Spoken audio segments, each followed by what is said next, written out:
We're live. Hey. Well, hi. You didn't tell me how to bring beers. Let's go. Well, it's almost compulsory now. Everyone that joins has a drink. So welcome, everyone. Welcome. I know we've had a few people queued up. So most of you guys are going to know who this is. And we've all managed to wear the same T-shirt, but in different colours, which is pretty cool. Not planned. Not planned at all. I'm really impressed. Oh, no, by magic, as if by magic. I wore this from the beginning as well, from the start of the day. I didn't even bother getting changed for this. Me and Richie are spying on you. I think that's what it is. I mean, see, this is the difference between us and Chris. Chris wakes up in the morning and just he is the pinnacle of excellence. From the minute he rubs the sleep from his eyes, that's it. He's like, oh, what shall I do today? I'll just win. I'll just win everything. I'll win life. Days of win. I just look through. I've just got like that cartoon wardrobe of just all the same clothes, but just different every colours. single one. Endless Vortex T-shirts. My Vortex rainbow cupboard. I just thought, right, that will do today. Yeah, I only wear this colour T-shirt on the days that end in Y. That's the way. Yeah. So, just checking the stream health and seeing what we're doing. So we've got 40 people watching. Nice. What's new with you, Chris? How's things, mate? How's the beer virus affected you, mate, and Vortex UK? It's interesting. So when it first kicked off, well, all right, yeah. It's not ideal. Stop being so on the fence, mate. Tell it how it is. Come on. Well, you're on the Heresy group now. Let's go. Oh. When it all kicked off, we kind of sat there and thought, right, I don't know what we're going to do. We're really fortunate in our setup in that the office is 50 yards from my house. I don't leave the farm to go and do anything. So you don't walk that, right? Surely you have a chauffeur for that distance, right? I have a man come and carry me, so I've had to walk, which has been. I've lost about 5 kg, and my watch now actually records steps. So I've sort of come into work now, and we've just been sort of carrying on. There's been some shops that have still been open. People are kind of muddling through. It's not the best month on record. I won't go there, but it's not been awful. Vortex have been great. I think Vortex have been carrying on and running. They've been, I think I heard 20 people in their offices have been working. Now, to give you an idea, Vortex's head office in the US, or Vortex HQ, is #1 Vortex Drive. It's, I'm trying to think how many thousand square feet it is. They had their own street named after. Yeah, they bought the property and just put amazing. The new head office in there. And I watched a video of 2 of the guys, and they're driving past, and they're driving along like the building, and they're driving down Vortex Drive, and they're filming and talking, and they're just having this conversation. It's like, that's still the Vortex building, that's still the Vortex building, that's still the Vortex, and they're just chatting away, and it just keeps going. It's vast.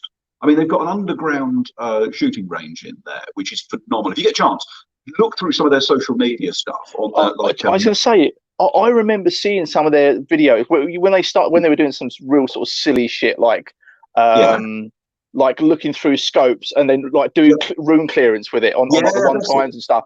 Mate, I love that stuff. And the guy, like you said, the guys are walking around their offices or their building, then it keeps going, and he does a left turn, right, left, left, down the stairs, up another stairs, up 3 stories, down another stairs, and you're like, how big is this building, mate? From what I can remember, I'm pretty sure it's one of the largest factory buildings in the northern US, or something stupid like that, or even in the US. It's like, I think, one of the biggest artificial factory buildings or something stupid. Look it up. It's some ridiculous statistic. It's giant. A definitive fact on the side, or like how many blue whales could fit inside it or something.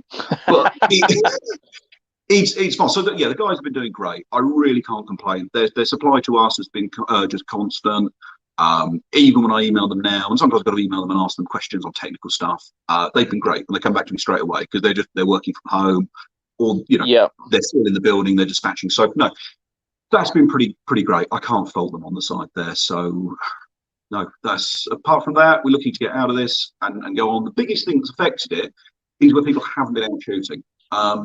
That's just because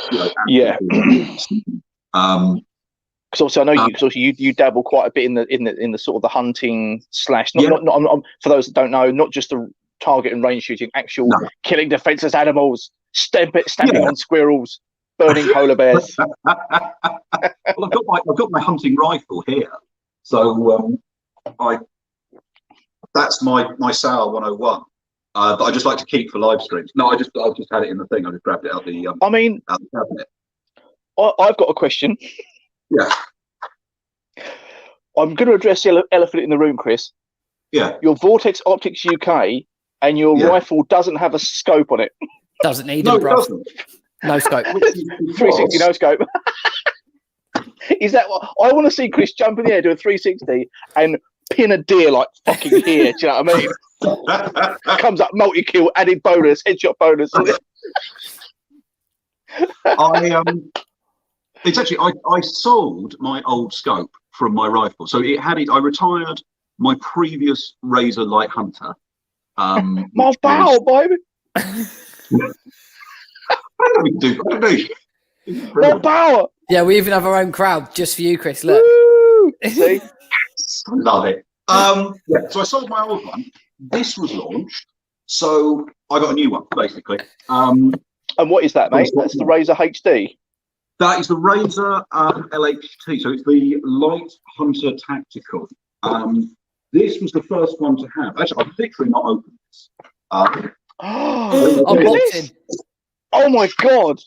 The seal is broken. Do you know how much you can earn on YouTube just from doing that, Chris? That'll make that. Just one swipe. You've earned yourself 500 quid there. That's it. That's it. Marketing 101. But yeah, no. So these were great. These got launched after the British shooting show, but before everything went terrible.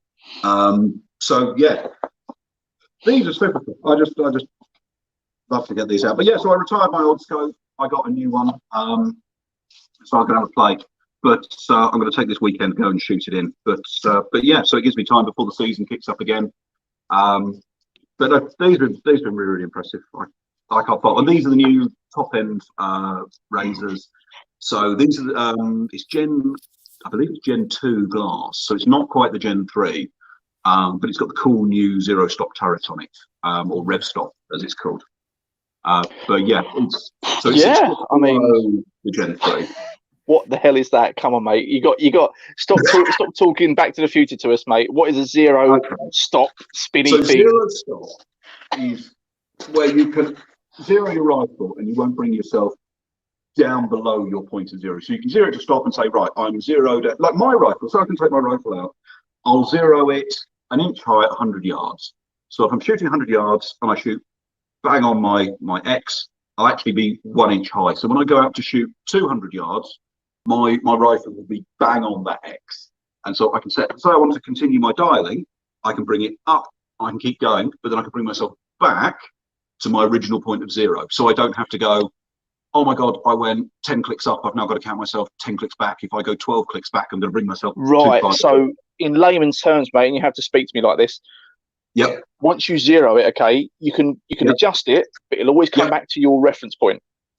That's it. It's literally where it's zero. So it stops there. I think I get it now. So don't understand the mathematics. It's shooting for nerds. I always think shooting for nerds. There's so much maths and ballistics involved, and it's just making sure you've got like a repeatable performance on it. It's well, and the glass is great and really good. Clarity, excellent, really important. But it's repeatability with your scope, and that's what's the most important thing about it. But yeah, so that's the Razor H. Sorry, say again. The LHT. Yeah.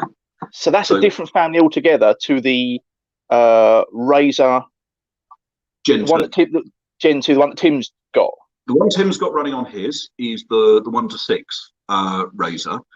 That it's in the same sort of family. It'll be the same sort of glass. The coatings I think may slightly differ, but it's in that same family. You've then got the Gen 3, which sits up above it. And you've got the old Gen 1 razors. There's still a few Gen 1 razors. There's one Gen razor still in the range, and it's a 5 to 20 in long, there. And it's literally, if it works boy. really well, it gets left in there. If there's nothing wrong with it, it stays. But But a lot of the technology that was in the Razor Gen 1 then got taken and moved into the PST Gen 2s. Vortex, awesome brand. Thank you very much. That's what I love to hear. Some of the comments coming in are hysterically funny. It looks like Richie might have frozen. All right. Oh no, Richie's back. He's back. I'm pleased that I'm not the most unreliable person in this whole thing. It's not easy doing a 3-person stream. Living literally like off the grid in my sort of my jury rigged up office, and still Richie in sort of reliable Kent is worse than I am. Mate, don't you listen? I waited a month and a half, okay, for BT to come and fix a fault. The guy was 3 minutes. He literally went up the ladder, come down, went, yeah, mate, it's a loose wire, wouldn't it? Give it a pull, it comes straight out, didn't it? That's just fucked, didn't it? I just poked it back in. I was like, wow. And we do all this amazing diagnostics for your hub, and they say to try all these wonderful tricks to get your BT hub working efficiently and this and that, and the geezer just pokes a wire back in a hole. I mean, so no, mate, it's not that great down here. Yeah. If you know I don't know what an ACSS reticle is, which is why I put it up, because in this case Chris it's an ass reticle. That's what it is. like a starfish. It's an ass reticle. It's like this is what I show my ignorance. If it's not in the Vortex, if it's not in the Vortex brand or not in the Vortex sort of lineup, I get confused on reticules. The G4 reticule, I know that one, but it's in the Vortex lineup. If the guy comes back, if you can give me a vague description, I can maybe explain why they don't, or something similar. They probably do something similar, right? I mean, they cover pretty much all of the traditional patterns of reticle, and also the first focal plane reticles as well are so good because they're so sharp. This is the thing. So that 1 to 10, the new Gen 3, that's first focal plane. It's brilliant. It's absolutely brilliant. I wish I had a demo one.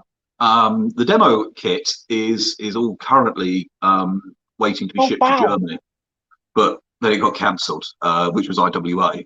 Yeah. So waiting to get that one back. But yeah, so the 1 to 10, absolutely phenomenal scope. It's really, really nice. It's one of those ones you look and I don't get that excited. Actually, I do, but I don't get my levels of excitement. Perhaps now are slightly diminished when new stuff comes out. Yeah, the 1 to 10 really exciting because it was so different. It's one magnification all the way up to 10 times. So really, really interesting. Really different to anything else that we had in the brand. In the brand. Absolutely fantastic. So that was really, really nice to see. Then we had a launch the other day, which was the new Strike Eagle 5 to 25 by 56. Really, really nice. Also, it's like retailing like 800 quid in the UK. That's not bad. No, this is it. And so the range now, it was the last kind of thing we needed between 500 quid in first focal plane and 1100 quid. And it just needed something in there. And then suddenly this just appeared, which is great. They're so good at actually recognizing gaps in the market and coming up and filling those gaps in. Although I will say, like, what, because Jamie's got a good question about the micro 3 times. Yeah. And the crossfire. Obviously, so I had the original, the VMX3T. VMX3T. I always get the letters round the wrong way. I'm not dyslexic. Stupid. Yeah. So obviously they replaced that with a micro 3 times. Why would they do that? Because I love the VMX3T. I think it's awesome. Yeah. And I don't feel it's any longer than any other flip side that's out there at the moment. It's interesting. The thing with the VMX3T is it will work with the VMX3T. It does some scopes. It gives a parallax issue, So like a slight shadowing of the dot, Right. distance because of like a short focal plane. The VMX3T was designed to work around the Spitfire 2. And then stuff like the Spark AR came out and the Crossfire Red Dot came out, and it needed something just a little bit better. The VMX3T is that, and it was a chance to really just improve on the design work as well for it. So they managed to make it smaller, they managed to make it lighter, and they managed to make it so that you can easily change it around, so you can flip either left or the right, and you didn't have that. Yeah, I love that. And this is the big thing on that was it was a big design improvement, but being able to take it instead of having to go, oh, I want it the other way round, I've got to push a button, and I've got to kind of pull this button in and then move it across. You could just go bang and just move it over. So that's what made the big difference. It works great with. I saw someone ask a question. Was it Joe as well asking about the was asking about the Crossfire Red Dot, how it works with the VMX? The new micro. It works great. Is the honest answer. Is there anything that the micro doesn't line up with or work well with? Because it seems to be quite a big sort of large diameter lenses on those compared to the VMX3T. Not what I've come across. If I remember, you get some nice spacers in with it as well.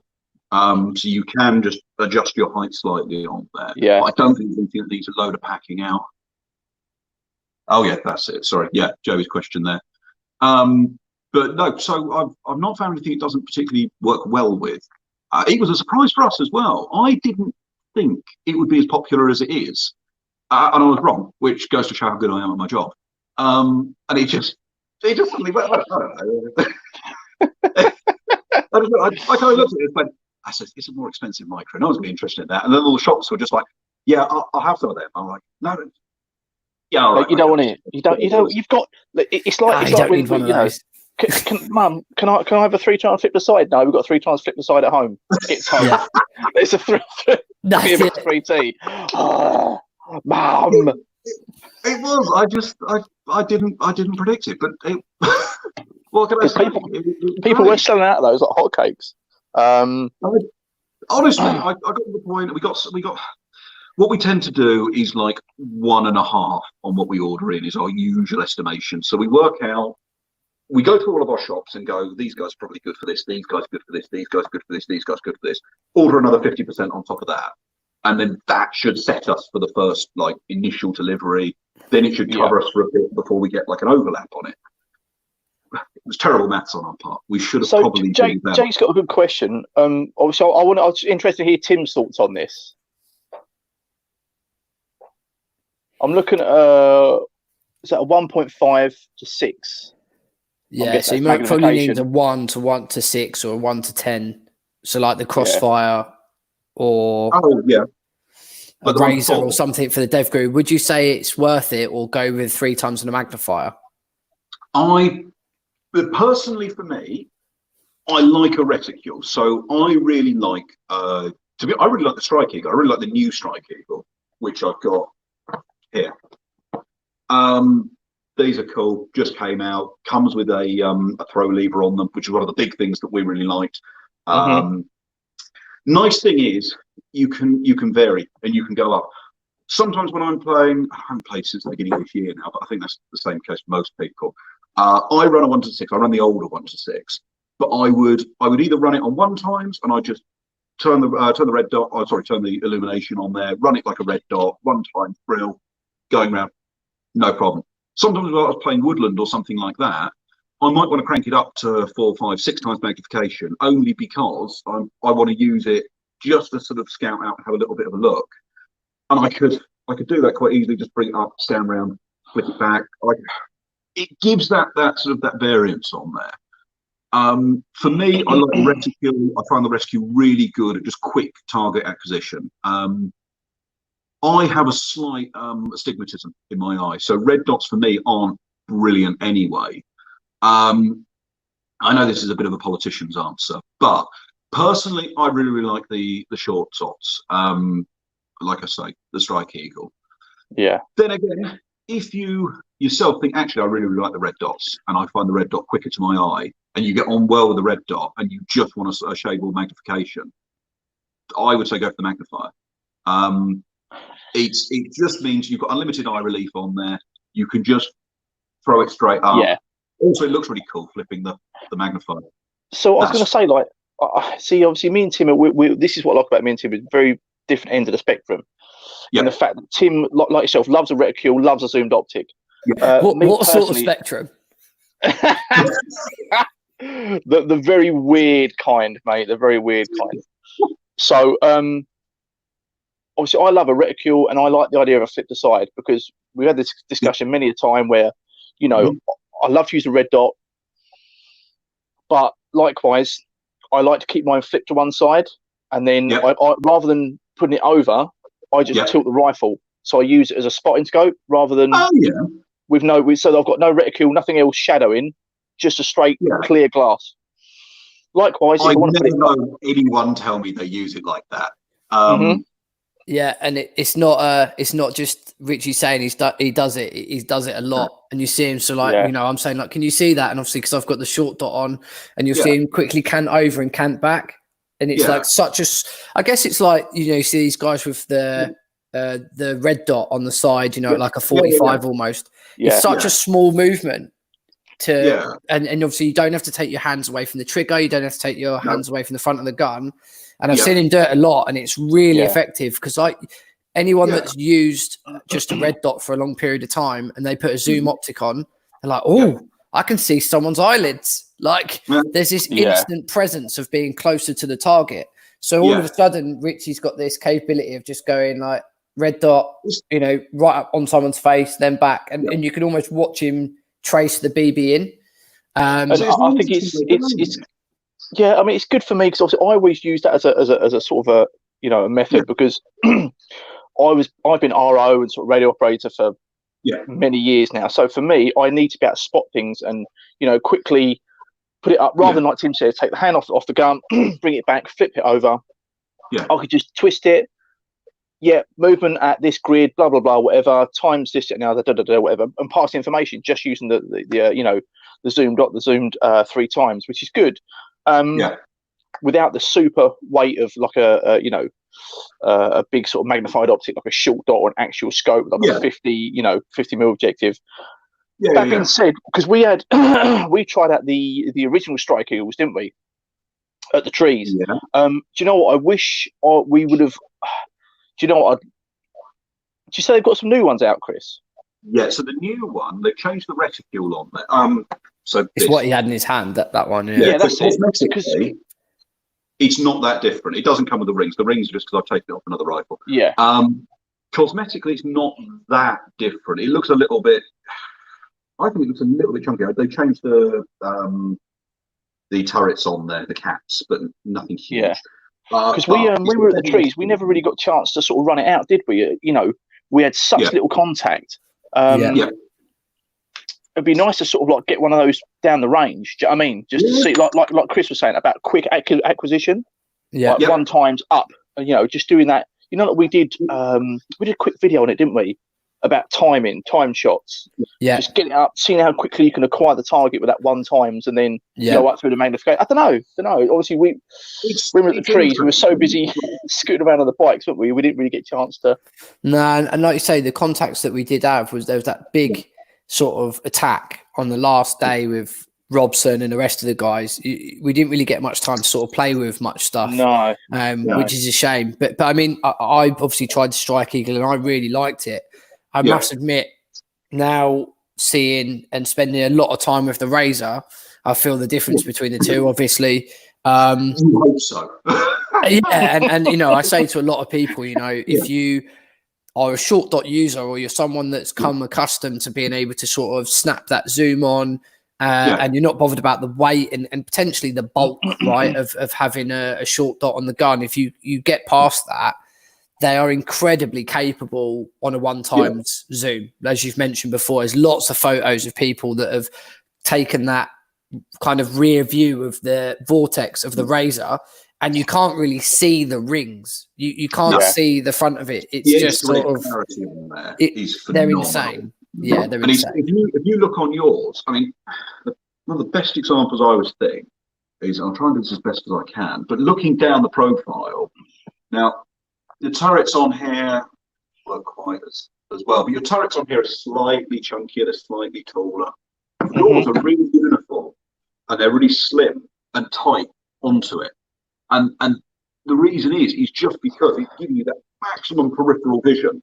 So you've got as little as possible blocking it off. But for these, you know, it costs a lot to make it small. Big chunky stuff is easy to make. It's when it starts to get small, that's when the money starts to really, you know, go up on those. And that's the thing, is just keeping that nice tight little pattern on there. And the edge to edge clarity on them, like I say, is phenomenal.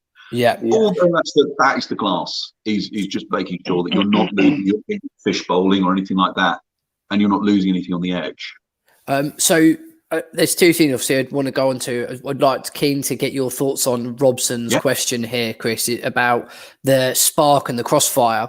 So they've got the Spark and they've got the Crossfire. Love them both. Performance point of view, they seem the same. Would you sort of agree with that, or is there sort of subtle gains between the two? A red dot inside a little unit, they're both red dots. I think the big difference is, and the reason they both exist, the Spark AR. I'll start with this. Some of the really good features on the Spark AR, which I swap back and forth depending on which one I like, and I can never quite decide. The thing I really like about the Spark AR, auto shut off on there, and it's got buttons from the back, which sometimes I think is nice in a way, because you've got a lot of it's a slimmer unit. Again, like I was saying, you don't have the turret on the side, blocks off. It's a really nice unit. I like auto shut off on stuff. It just means that when you come to pick stuff up again, you haven't lost, you know, your batteries haven't run down because you forgot to do anything. It's one of the big advantages with it. The Crossfire, the nice thing with that, and it goes the opposite way, but you've got that the dial for the illumination, and it physically means you've got something to turn. If you're trying to use buttons with gloves or anything like that, they can be an absolute nightmare. To be able to just grip and just turn up and through, absolutely fantastic. That, and you can get them to sit nice and high, and you can get it sit so you can still use underneath your iron sights as well, which is one of the things. Or you could run it right down low, take off the skeleton stock, and run it on there. Half the time it comes down to partly aesthetics and partly what you think and what you actually like. It's nice to have the two different options, because some people are so polarized in either wanting buttons or wanting a dial. That's what it comes down to. Your run time's the same on them. You've got the same run time on there. You've got the night vision mode on the two of them as well. Again, that's the big difference. Funnily enough, I think the Crossfire outsells the Spark reasonably well, and I think it's because it comes in a little bit cheaper as well. Top of my head, about 155 quid on the Crossfire, about 190 on the Spark. I might be wrong. I forget the retails a lot these days, but I know there's that difference between them. Oh, sorry. So Danny's saying here, he says, I've got astigmatism, found that out of my UH1, so thinking about a Spitfire ×3. Do you think that's a good trade-off? I would say his direct swap would be to go to the Spitfire AR, which is single times. Spitfire AR has got like a tiny bit of magnification. The Spitfire AR, to be fair, is my favourite of anything that's like a low, or in that sort of prism scope, red dot holographic market. It's my favourite, and the reason being, it's got slight magnification. I think the glass is absolutely phenomenal on it. I've actually got one here. They're not the prettiest, but I really don't care. I like having the edge reticule on there. It's great, like you say, if you've got an astigmatism, absolutely fantastic. It's got red, it's got green on the illumination. I find for target acquisition, again, really nice. Got that donut with the dot. I would say it's an absolutely fantastic choice on there. They've been around for a long time, and as far as I know, there's no plan to update them, which means they work really well. But yeah, that is, to be honest, if you found out you don't get on with the UH1, that's what I'd suggest on swapping over to. 3 times, great, again, nothing wrong with it. It's just you've got that 3 times magnification. Or you want it. Surely, like you say, if he's thinking about a 3 times and he's already got a 1 times, maybe like a 1:6 or something. 1:6 again, great shout. I did look at that. If you're looking at something a little bit more versatile, the 1:6 Strike Eagle. The 1 to 4 as well, the 1 to 4 Crossfire. That thing again, I can. That thing moves like anything. I know as exciting as people love to hear about the ones I sell, but yeah, the 1 to 4 again, ridiculously popular as a scope, and I think it's one of those ones that just again works brilliantly. The only thing I would say, if you've got a Spitfire AR, it is not compatible with your flip side magnifiers because it's a reticule. It doesn't work in the same way. Yeah. You'll just get a mess. So please, please, please don't buy the both together. It just won't work. Yeah. Just go ahead and buy a magnified, like a short dot or something. But yeah. Fair. So C Blackmore, just so you don't have to lean in, says, how long am I looking for a warranty / repair replacement at the moment? I've got a cracked spark and Crossfire red dot to send in. Warranty turnarounds at the moment, probably 2 to 3 weeks, something like that. There you go then, C Blackmore. Plenty of time before you get out on the ground to get it fixed. A lot of people saying in here that they've got Vortexes and how much they love them. So Terry Gillett and a few other guys throughout the top talking about the kit that they've got and just how happy they are with it, which is perfect, right? I mean, this is the good thing. So Chris is looking at an Optic at the moment, and a lot of people telling him to read the comments because there's a lot of people in here obviously that have got Vortex already or running Vortex. And you know, I think, you know, the instant sort of knee-jerk reaction for a lot of people when they see the prices going from looking at clone optics. And me and you, Chris, covered this on an Instagram live stream maybe a few weeks ago, is that, you know, it's all fair and well with your clone optics if you are not expecting anything from them. But when you actually start putting them under pressure in regards to expecting the battery life to be decent, expecting them to stay zeroed, expecting them to work in adverse weather conditions, they soon begin to crumble, right? Real quick. And me and Richie had this chat about the previous money that we were having a few beers and we talked about what we'd spent on clones. And it's quite a staggering figure, right? And Richie sort of cloned this talked about this phrase like an optic for life. And I think it is probably just something that always stays in my head now when people are talking to me about, oh, well, you know, it's 150 quid and I can get an EOTech clone for 60. And I'm like, how many EOTech clones are you going to go through until you go and buy, you know, a Spark or a Crossfire, or, you know, if you really want to step up to like a low power variable, like how many shit, you know, clone AliExpress scopes do you need to sort of run through before you make the upgrade? You know? Well, I mean, I think looking at not digging out Robson and obviously and Stu Leader and those boys, but I remember being, I think it was at Senny Bridge, I think Senny with Robson, and mate, so he had a Gen EOTech, right, a genuine one. And honestly, mate, if we would come down the side of the church and we're just about to pie this corner, and he's like, wait. I'm like, what's up? He said, my fucking EOTech's like the reticle's gone out.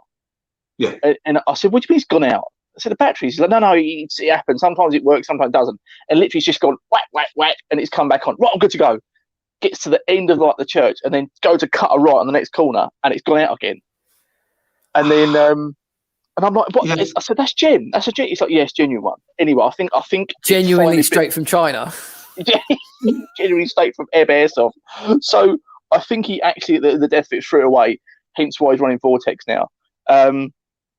But that being said, Stu Leader as well. We was out with him, and he got his real EOTech shot out, and that's the one I took the video of. He hoofed it off into the distance, into the sunset. But that's it. Do you know what I mean? Though we whinge about spending money on clone optics, but some guys buy real ones, like, and still get them shot out, and they still fail. This ain't got leg to stand on. Well, this is the thing. It's clone optics are great. Like Tim was saying, they're fine. I've got no hatred for clone optics apart from Vortex clone optics, which I do hate, especially. It's the thing is, or maybe not. I hate clone optics. I really do. I don't mind the cheaper end of the ones that are just made in China, and then, you know, they're done under whatever brand name someone wants to put them in and under. Okay, great. As long as they're safe to use. The thing is, if you're buying clones, if you're buying stuff like this, they've been cobbled together as cheap as possible, and the power of the LED is the thing that always worries me about, because it's whatever they could get very, very cheap that they just forced in there, and then you're going to look through it.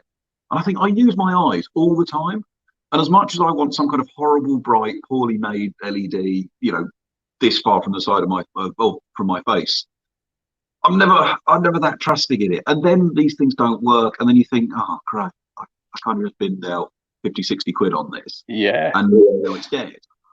I mean, it's like the other day, right? So I was rummaging around in the loft, and I do need to have a clear out up there, but I found a clone optic. It was a copy of the Elcan Spectre. Yeah.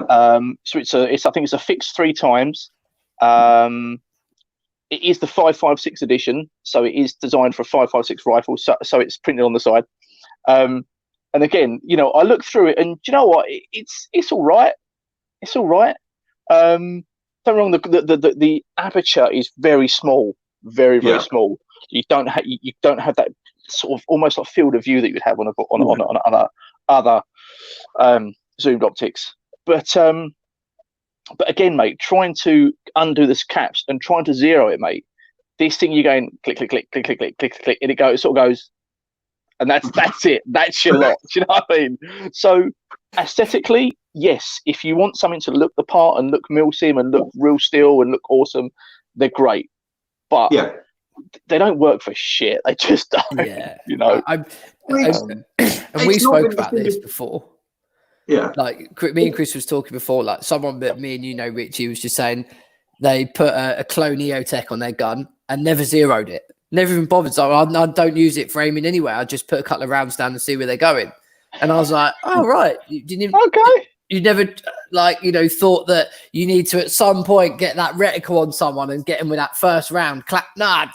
I'll put the first one out, and if it doesn't hit him, I'll just put another couple out. And I was like, bro, why even have one on the gun? And he was like, oh, it looks good though. And come on, man. You know, and also they've become really expensive. So like the Optronics is a company that makes clone EOTechs, and they do a 3 times magnifier kit with a fake EOTech for like 160 quid. And like neither of them work well. Like it doesn't align properly. It sits like a bit janky and to it's one like, side. Like, it's like that, isn't it? So it's off and over, like and I'm like, like at that price, you just say, you know, you forego the look of, you know, a Navy SEAL and this kind of like, you know, like dressing the gun up to be something that looks the part to actually something that performs the part. Why not just at that price point, just go and get Vortex? Know that you can zero it. It's not going to mist up. It's going to work well, right? It's going to turn on. This is why, Tim, right? This is why most of these guys that do not loadouts, but you know, these guys that do, I'm you know, turn up to Milsims like all dressed in CAG kit with all their CAG guns and stuff. That's why they can't shoot for shit. That's why literally they couldn't hit a barn with a fucking banjo because their optics are shit. But it's a legitimate L1198254732 build, isn't it? Like it's legit. Yeah, it's got the same color shade. I don't care. Care. Can you shoot? Can you put rounds on target? You know, can you hit something? Well, it looks good. Honestly, mate. Brooksy waiting on his Huey from Camo. Yes. Nice. Yes, I knew he'd end up getting one. I knew he'd get one. I'm just not going to supply it now. Now I know it's for him, I'm just not going to bother. Brooksy, you paint yourself into a corner there, bud. Chris, send it to me. I'll mount one behind the other just so Brooksy can't have it. I'll have dual red dots. Sellotape them over your eyes. with a magnum stick across it. Yeah. I'm just not going to bother now. That's it. That's just not for him. Kev Griffiths, 160 quid for form over function, 100%. This is it. I look and think, I'd sooner, if I'm buying something, I kind of want it to work.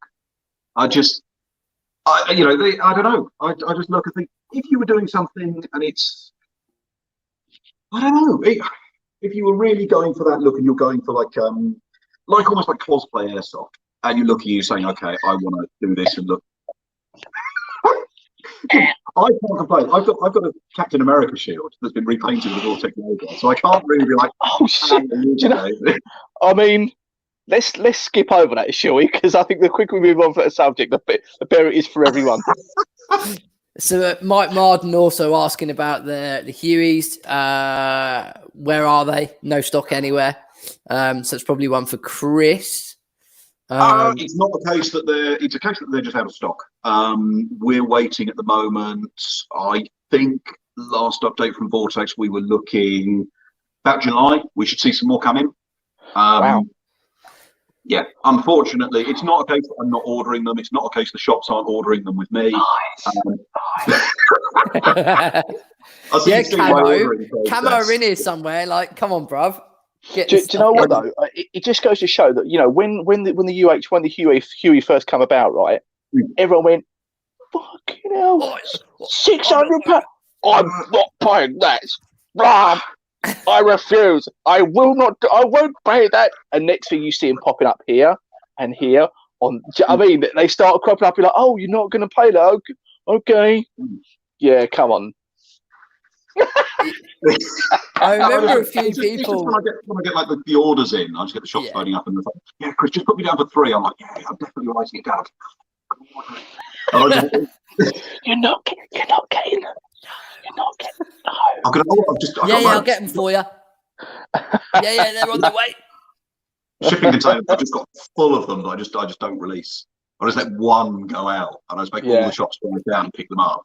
No, just honestly, leave it outside of Sainsbury's somewhere, just on the floor for someone to find. I just think that, like, there's a picture of if you can find it, it's yours. A small section of a street, and you've just got to guess where it is. And whoever gets there first gets to buy it from me. God, can you imagine that, like a Royal Rumble? I'd pay to watch that. Those people beat each other up for a UH1. Yes. In the Huey, like I said, so we're really lucky to have Chris down at our very first training event last year, and so Chris brought down a big selection of optics for people to have a look at and try and whatever. And again, we were talking very, very much then about the Huey. It hadn't been out long, and Richie had got his set up, and I think a few people were eyeing them up, and it looks like more and more people are going towards that optic. The compatibility with the nods, the clarity of the optic, they are just insane. I think, again, if it wasn't a Razor, it would probably be a Huey. But again, the Razor stole my heart at IWA, much like Chris did when we were sat at the bar, and then it's never left, right? Late drinks. That was Oh God! They threw us out in the end, I think, from what I can remember. They actually threw us out. Putting all the chairs up and mopping round us, and we're just like, can I just get one more? Can I just one more slow gin? Make it quick. And I want it in that bowl over there. That big bowl. Take the plants out. I don't want the plants, just the bowl. No, sir. That was the worst I've been at any IWA. Definitely.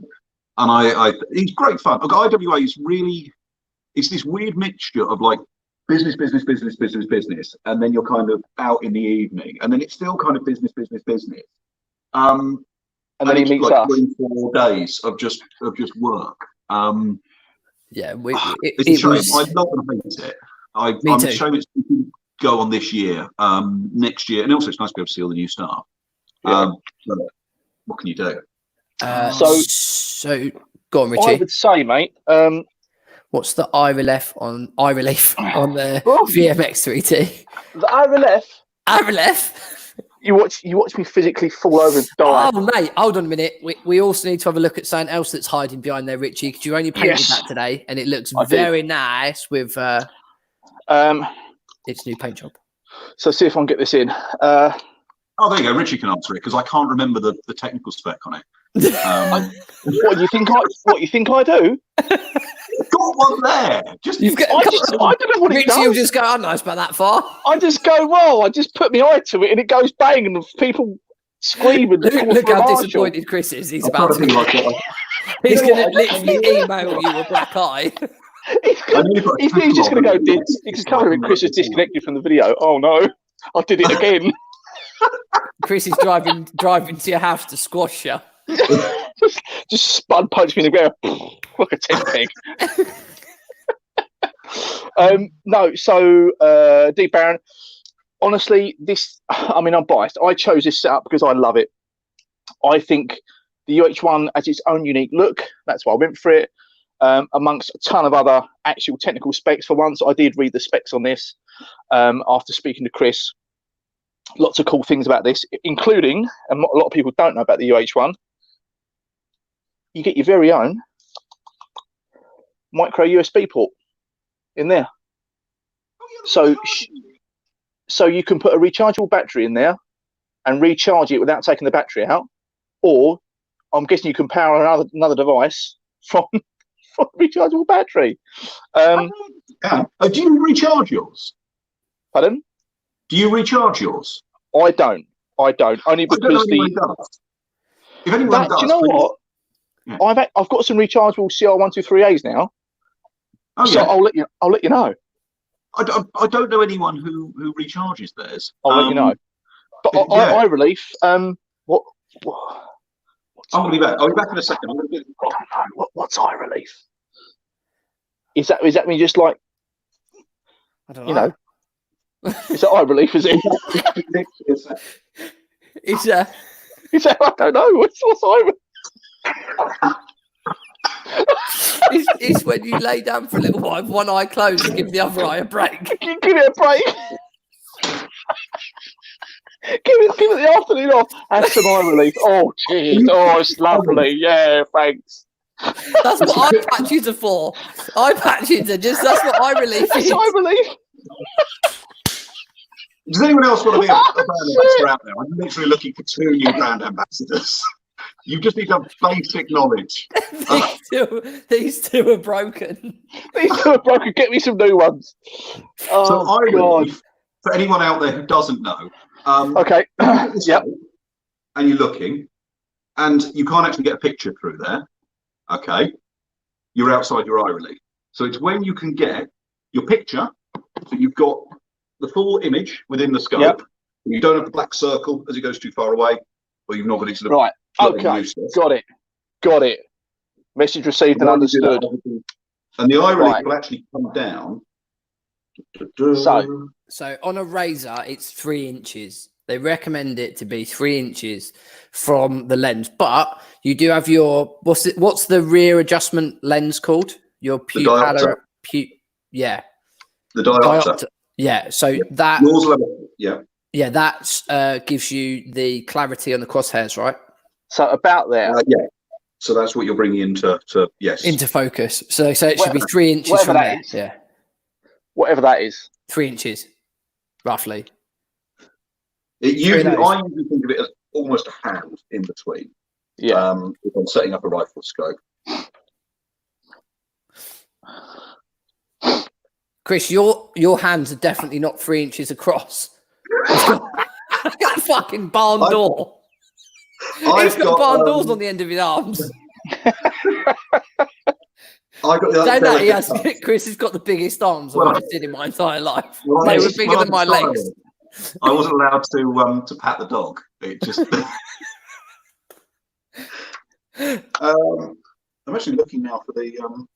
So I'm just going to go through some of the comments while you guys are looking. So Philip James Bell, really like my UH1. Wish I got it sooner rather than later and not wasted money on shit optics. I think a lot of people are in that boat, including myself.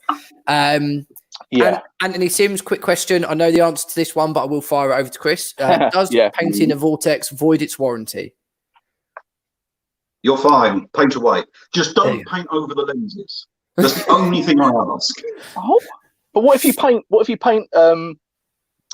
a skirmisher with a 2-tone on the end of your objective lens? So every time you fire your gun, you hit him. I don't know. It might just be a little so. All I ask is for people not to. Okay.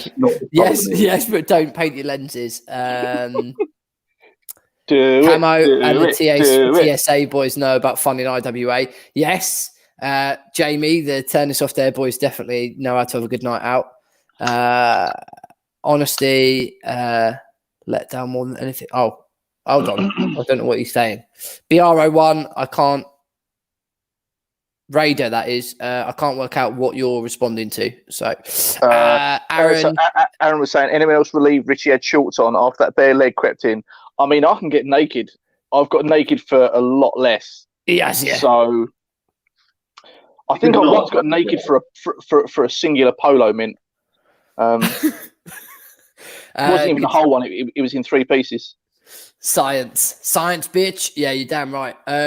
So I know, Chris, we won't fly into the warranty too much, so we'll give it a few minutes. And I made something specifically for the warranty talk, and it's this. Yeah. Mm-hmm. This is some of the things that have been covered under Vortex warranty. Apparently, the story behind the one on the left, the binoculars, is that the guy broke them literally with his hands. How true that is, I don't know, but that's what the thing come up on Google. The top set is ones that were chewed by a dog. Looking through these, none of them. Actually, no. The only one that surprises me is the bottom right. Bullet hole. That is a rifle round that's been put through the side of the scope. I've not had amazing. That. I've had. He definitely didn't have his gun chronoed. I'm just saying. No. You know. Drop, smash. Yeah. None of it surprises me. Was a torture test that was done by, I can't remember, a very famous gun blog. Vortex Optics. It still worked. Yeah. Wow. Even like that, it still worked. I've seen the dropping the crossfire and freezing the crossfire red dot and putting it in the tub of water and freezing it and taking it back out, smashing it open and turning it back on. I've seen that, and it still works. Yeah, which is interesting. But yeah, anything apart from deliberate damage. People ask me about airsoft lenses all the time. The honest answer is yes, but we ask everybody to do their best to protect them. So if you're playing CQB, if you're doing anything, if you know you're going to be running in and shooting people from like 15 yards away or something consistently, just get a lens protector for it. It saves you paying to have to send it back to me. There's no reason for you to have to pay for that messing around. I mean, this saves you whinging when it takes 3 weeks to turn around as well. This is it. I mean, I'll sort everything we can, and we do everything as quick as we can. I don't tend to hold on to things. The only time I think we get slow on stuff is if somebody's got a rifle scope and it's not zeroing. That's the only time, because I tend to take them and shoot them and see what's going on with them, and I'll collimate them as well. We've got a really cool device that we can. It's like a massive. It's a George Foreman. Did you say like a George Foreman? Yeah, is it a George Foreman grill? No. Why would I have a George Foreman grill? It's like a massive. You just went, I've got a really cool machine. I said, it's got to be a George Foreman. Literally anyone. I will take any two. Tim's not too bad, but Richie, I'm looking to replace. So. All right. He hasn't been around Richie once. Richie's just had too many days locked in his house without getting out to play with his guns. That's all it is. It's getting a bit desperate now. I'm not gonna lie. It's getting a bit. Outside, you're looking for another BC engineer to come down to talk to you. Maybe it's me chewing through it. But this is probably the most amusing one that I've got from our warranties. What the fuck is that? What is that? This it's roadkill. That's what it is. It's a rat. This was a 1 to 4 crossfire, and it's got the mount on it. The mount is now permanently part of it. He over tightened that a bit too much, didn't he? Fuck it now. The best thing I got, this was I think in a car fire or something, but the best thing was the guy sent it back in bubble wrap. No. It was the best. It was the most adorable thing, because I get them through and I'm like, it's a bubble wrap. All right, cool. So it's obviously something, the guy's a bit worried or but I'm like, how could it get more damage? You think I'm going to tack it out?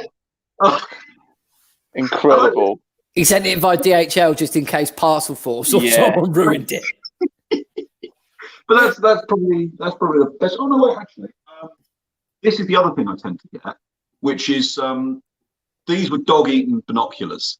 Oh God, that was what was in that photo that I put up. The top dog-chewed ones. I'll put it back on. The very top. Oh, it might be. Yeah, they are. It's on the photo. Yeah, it's like some guy on Twitter that was like, "Can't believe Vortex replaced these after whatever his dog's name, Brandy or whatever his name was, chewed them." But the dog absolutely went to town on these.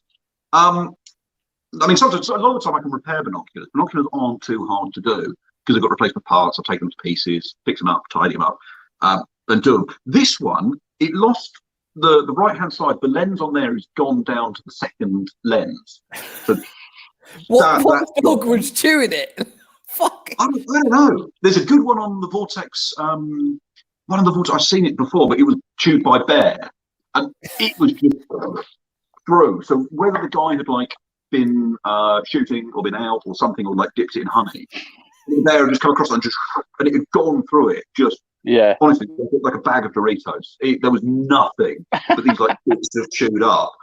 And it's phenomenal, but you know that's what it's there for. I get some every now and again when people have car fire equals 10.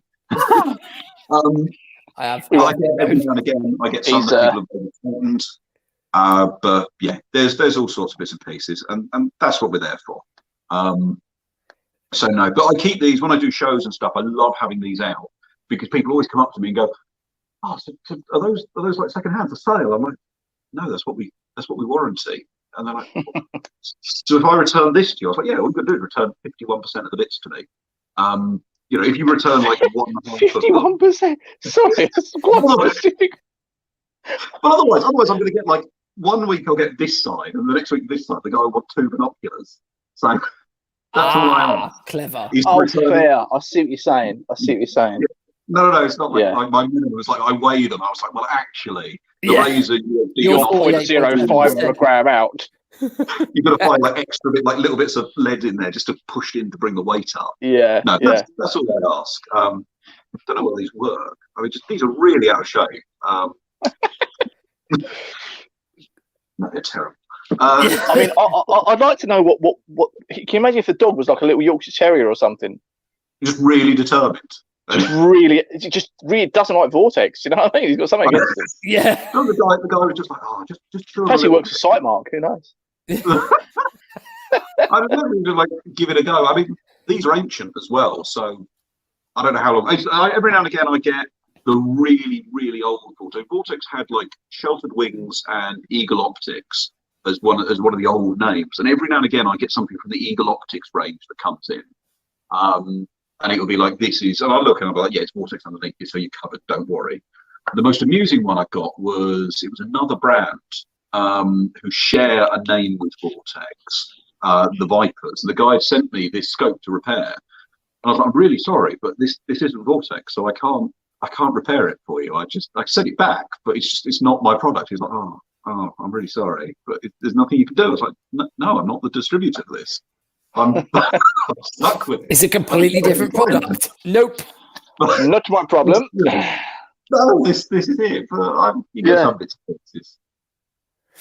So, Chris, we're just going through some of the questions as well, and like questions for myself as well. I mean, obviously, you've probably seen the spike in airsoft purchases probably over the last year, right?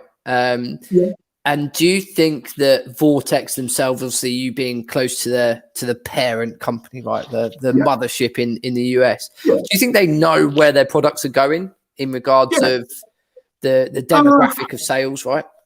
They do.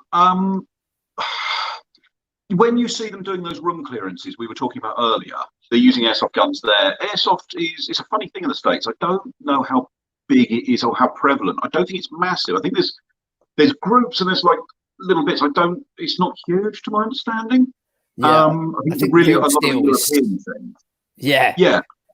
I think real steel's so cheap in regards of an entry point, right? I mean, it's an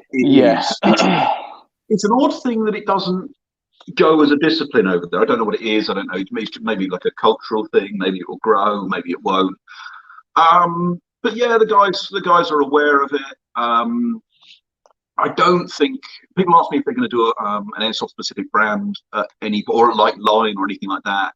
To be honest, I really doubt it. It's no point, is there? Really, it's not their target market. It's one of those things that we do in the UK, and it kind of falls into it. But nothing. Do you think it's a case that, like, because from our point of view, airsoft in America, it has two very sort of broad areas. You know, you have your kind of high-end Milsims, like high-end. You have your speed softers, which to me, like you say, I think as far as Vortex are concerned, I don't see why. If I was Vortex, I wouldn't see any reason to focus on airsoft in America. Obviously, out here, shooting and real steel, full bore shooting is, I would say, a much smaller percentage compared to airsoft. So, do you think that's why? You know, so for my side of things, airsoft is still in like the minority of what I do. It's an interesting one. I like airsoft. I've played airsoft on and off for the last 20 years, I want to say. And it's interesting how it's grown, how it's gone, and how it seems to keep growing and going. But for us, for the UK market, I heard 100 million, the UK market, which looking around, I could believe was going per year. I don't know what it will be this year. This year's going to wreck everybody's figures on everything. And interesting to see how it picks up and goes. But I think there's definitely some money being spent in airsoft, and it does seem to be growing. And there's a lot of people that go towards a high-end kit. I mean, we were talking to an American company a week or so ago, and they were asking about our figures and the way that our channels broke down. And we have about 40% from the US, and then everything else is broken down into that 60%. But the majority of our viewership is in the US. And, we continually hear is like £800, whatever that equates to in dollars. I could get this platform for that. That's an AR build in certain circumstances. And so a lot of the comments that we tend to receive from the US are like, I could have an AR build for that, and that's their kind of go-to. Obviously, they have completely different purposes and remits for use and so on and so forth. You're not going to take that and go and shoot people. You'd like to think they wouldn't.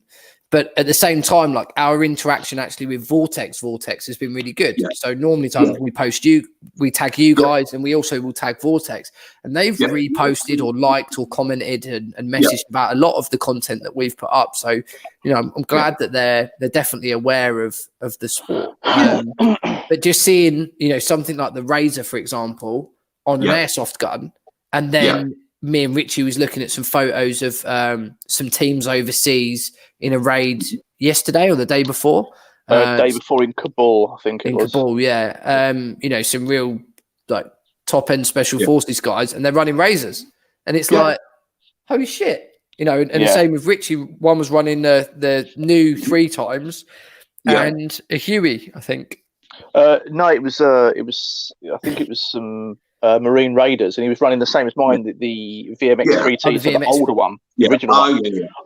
I don't know how old the picture was, but this guy was legit as fuck. Do you know what I mean? So it's crazy, like, but at the same time, awesome to see that Vortex sort of leaps across so many categories. From like Tim saying, from guys that are actually going out there dropping bad guys to just guys that want to hit the skirmish field. It just goes to show that the product has, and I think Robson said it in one of the questions, one of the comments there, that it's got the build quality as well as the price there to spread those markets, which I think is awesome. I'm just reading that comment down the bottom there. It's nice as from a distributor's point of view. It's really nice, the reach, so we can run from like the right of the, I hate the term the bottom end, but the bottom end for what you'd expect to pay but get something to work, right the way up to the top end. We can kind of fill in all those slots, like the red dot side of things. It's been lovely on sort of where you're running, say, again, the Crossfire entry level, but a really good solid entry level, and then running up to the UH1. And then on the rifle scope side, the way everything's slotted in. And now there's that, I don't know if you guys saw, I put it up the other day, about the contract for the individual squad weapon for the US. Yeah. Yeah. That kit is phenomenal. That looking at that with the interactive, it's got an interactive reticule or something. I was looking at the information. It's done some really cool next gen stuff. But it's done by Vortex. It's not like Vortex have gone, I really like that, we'll buy it, and then we'll just jam it into whatever we're doing. They kind of work from the ground up and gone, right, cool technology, really practical, really useful, we'll do it in-house, we'll do it right. And then they've gone on and, you know, they've got these contracts. And then, oh God, sorry, yeah. No, I was going to say, did you read about the heads-up display in the reticle? Yes. About like the information that it can provide while you've got your eye down the sight, and then it will also move the reticle to the point of impact. So if it'll do it on humidity, height from sea, or humidity, altitude. So there's like 10 different factors that it'll take in, and then move the reticle to where the point of impact is. Crazy. This is the thing. It takes all that calculation out. You know, it does it all for you. It's just. I mean, Vortex got a really cool. If you're shooting nerdy, they've got a really cool ballistic calculator available on their website. If you Google Vortex ballistic calculator, it's out there. It's really, really useful. And it's just for going like, my bullet weighs this, my rifle has this many twists in it, it's got blah, blah, blah, blah, blah. Here's all my spec. And it goes, works everything out and goes, right, you have these drops on what you're doing. So it's going to go, you're going to shoot here, it's going to drop 6 inches. You're going to shoot at distance, it's going to drop 12 inches. And then it's just that next stage of just being able to like use that like heads up display. But the cool thing is that won't just get used for that and then forgotten about, and who cares about that? It will then get translated into other products down the line because they've got that and they've got that done. So we should, I don't know, when someone asked me if they're gonna see this scope available in the civilian market. To my knowledge, no. But bits and pieces from that, there's no reason it won't.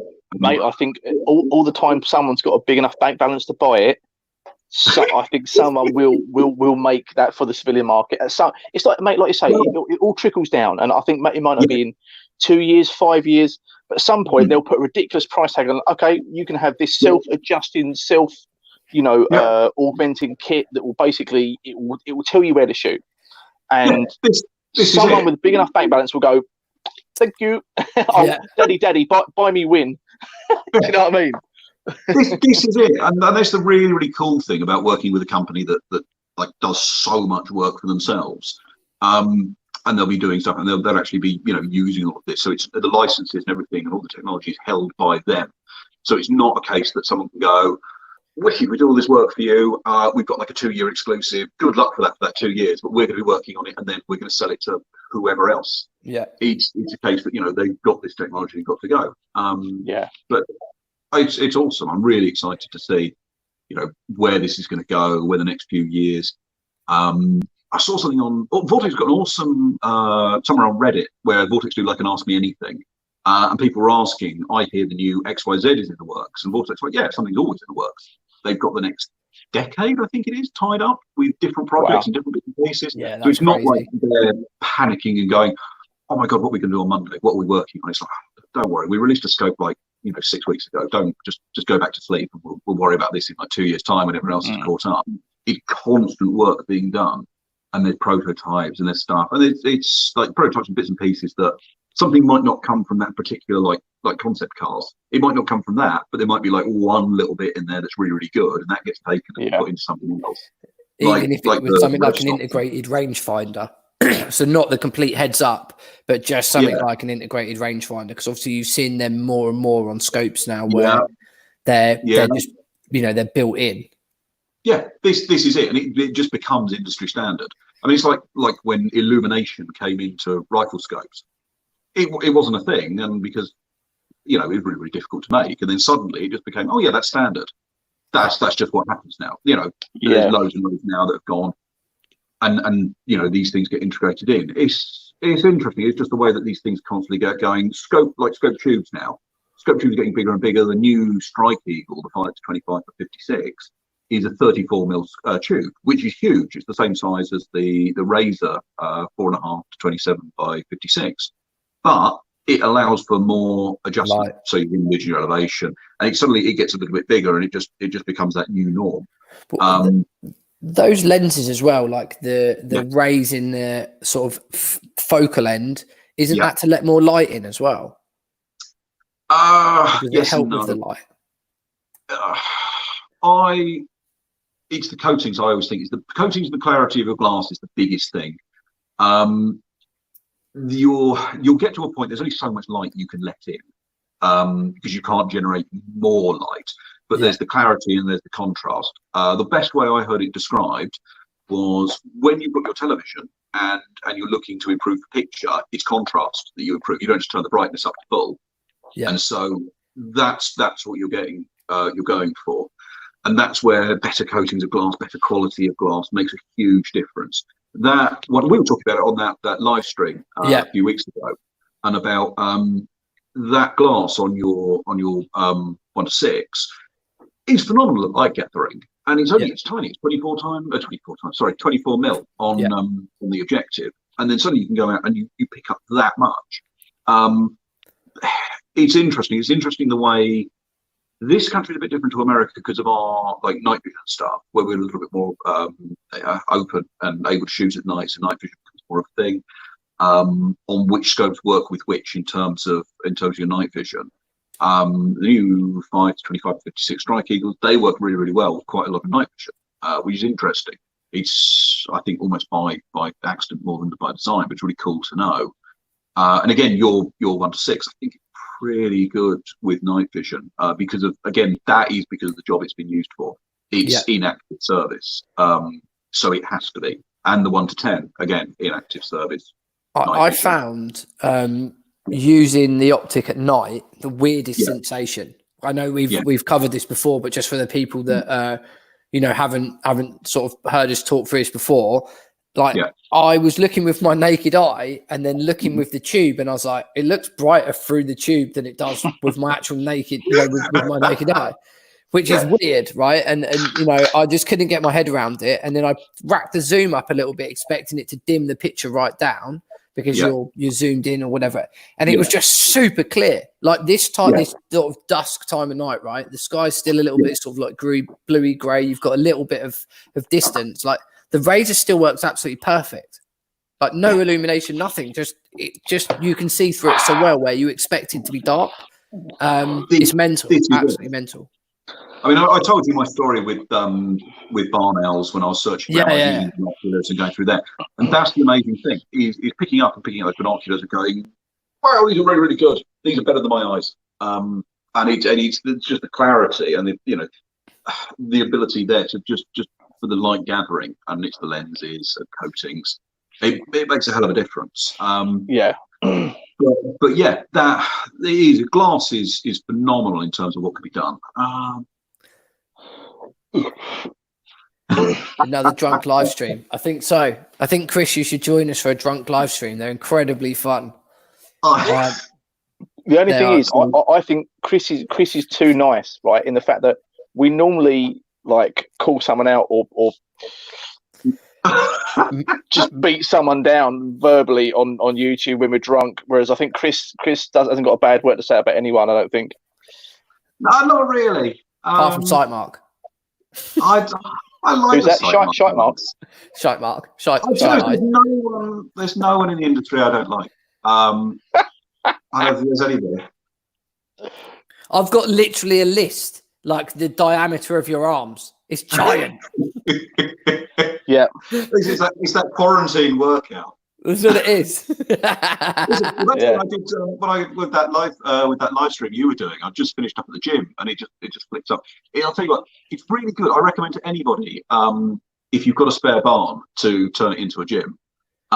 If you've got a spare barn laying around, if there's one under your bed, back of the cupboard. It was just looking around. But yeah, no one in there, mate. No. Mate, there's no spare barn in there at all. Nothing. Nothing, mate. Well, I don't know what to recommend then. What do I Might do have now? fallen down the back I of got the a spare sofa. bar in my old skyrocket mush. What am I doing? Well, I don't know what to recommend. I just, look harder. Keep looking. Yeah. Used to find him in the bottom Sorry. of a box of shreddies. Richie. Just collect like 10 tiger tokens or something, innit? Yeah. Just send it in. If you just take a couple of Walker's crisp packets to your local corner shop, they give you one. Is it? Well, that's all you need. I just annex one nearby. 10 milk bottle tops. Please, mister, can I have a bun? It's just like hermit crab. You just find an unguarded one, just sneak in, probably drink it, and you're The done. Vortex guy on YouTube said, "I need one to work out Yeah. in." So that's cool, it, mate. Get that gun down then, mate. Come on, bruv. Come on, Keith. Yeah. Come on, Keith. Get it down. Just quickly, though. We only painted it today. I want to see it. So, those of you who don't, question for everyone, for Chris, Tim, and anyone who's watching, what optic would you put on an MP5? K. Oh, MP5K, easy. Spark I'd go with the Oh Razor. my God, this is heavy. Oh, look. Dum dum dum dum. I only got painted today. Let's get some light on the subject, shall we? There we go. Da-dum. You can't really see the. You might just be able to You see can the, just about see the pattern. Yeah. Erosion pattern. It's not come out too bad. It could have been better, but so I set this up with the mount on the rear there. Where is it? Just here. And mate, this thing, oh my God, this optic. What is So when that's you- the Viper? Is that right? Yes, Viper. So this is the 4-16x44. Yeah. Now, it took me a while, mate, to figure out. Obviously, I set it up. I basically, let me see if I can rest this somewhere. Got the throw lever here. Wound this up from 4 times right up to 16. And I was like, do you know what? It's not a bad image, but it's not brilliant. Then I found the focus turret on the left. Parallax. Yeah. Parallax. I was like, oh, now that's better. Okay, but mate, again, except like you were saying, Tim, it's not till you zoom in on something so far away, because this is a bit of a unknown, not an unknown territory to me, but I'm not comfortable with these. I can't shoot with them. I don't like it. Yeah. But it just really blew me away that the fact that this, just how clear, mate, the image was. I was like, it's absolutely phenomenal. So obviously not for airsoft, because you can use it for airsoft, but 16 times for me, mate, is massive overkill for airsoft. Me personally thinking. You're going to lose. The problem is with that magnification, you're going to end up losing a lot of field of view. Yeah. And for what you're doing, or what you're looking, 4 times, 6 times, I think you max out somewhere around 6. Yeah. Agreed. For what you're doing, because you suddenly just lose all that field of view out there to do anything useful. But likewise, I imagine the guys that do reach out to these sort of distances, mate. Yeah. Like, wow, just to be able to see like everything that crystal clear. Yes. Yeah, absolutely phenomenal, mate. Yeah. So yeah, I don't know, man. I'm charging up the batteries now, so the batteries need to go into this, and we'll see if it actually works. But it's lovely, mate. It's absolute old dog. This thing. This is. I found it in the loft. I was like, oh, he didn't even know he had it. I forgot about it, mate. Thing. Completely forgot about it. I thought I'd give it a lick of paint and see what's happening. So lots of people saying the Viper for the MP5. I think it's a good shout, to be fair. Viper 6 MOA. One of those. One of these, Richie. You reckon? That's what a lot of people are saying. I don't know. I like the idea of a Spark AR. I'm always surprised more people don't run these. Which the ones with the buttons, the 2 buttons? Is that the Spark AR? Yeah. Sparks, 2 buttons on the back. Yeah. Because I like the idea of those, but you need something to go over the top of a pec. Because if you're going to have an MP5, you need to be able to use it at night. And to use it at night, you need a PEC. And to see over the top of the PEC, you need something with a bit of height. So for me, the PEC, the PEC might be on the side. I think for the MP5, just that, because I'm going to be holding it kind of arm's length anyway. So, from the hip. I just think I had or if it's made by Bolt, it'll be in the lap when it goes off. So my style of Airsoft's quite elegant, I think. Where I used to have I had an M4. When I first came back, was an M4 with a drum mag with no stock that I just kind of like hold out one-armed and just use that. And I think that was my choice. And I'm trying to think. I don't know whether I should be annoyed or sickened with you, Chris. I just don't know. An MP4, an M4 with a drum mag with no stock.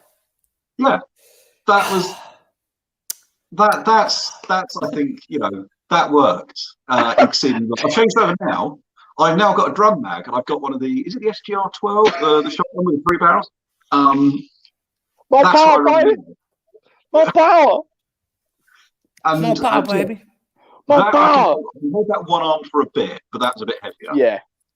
That's the only reason that I put the gym in, was just to be able to hold it one armed and then eventually have 2 of them.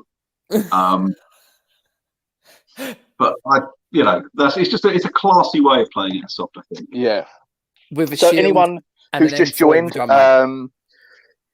Roscoe Coating, we were just talking about your erosion pattern, my friend. So I don't know whether you caught it or not, but we were just showing off the pattern on the EBR. Obviously, I know you did the EBR first, but it's not the exact erosion pattern because the stencils were too small and actually designed for the Psionics Aurora, so they're not to scale for a gun.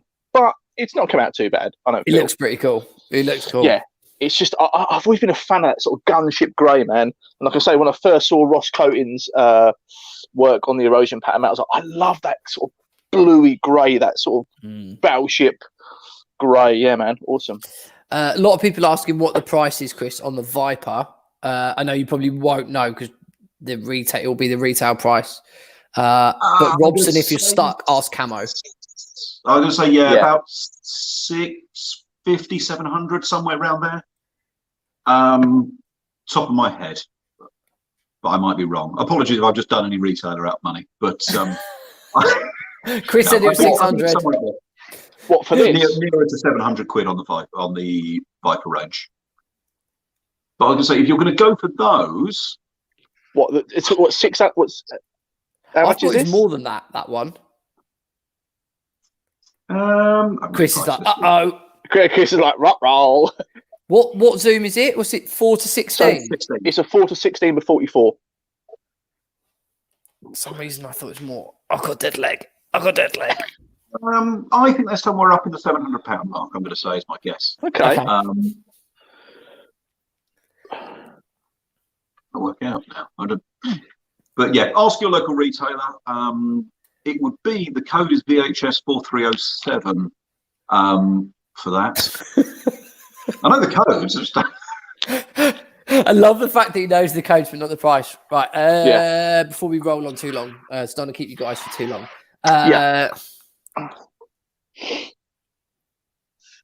Roscoe Coating. I could row a birch canoe into the UK with them before the post is going to get them to you. Yeah, that's true. About their gun. Mike Marden, Vipers, I'm sure, are around 900. Chris's face is like, I thought that too, actually. Where are you going to? Are up there.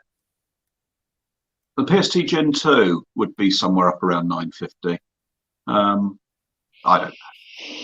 Whatever your retailer is asking you to pay, that is the correct amount. That's the ticket. That's the one. To speak to the guys at Camo, they're in it. You can always chase those guys up. They will stock everything you need from Vortex.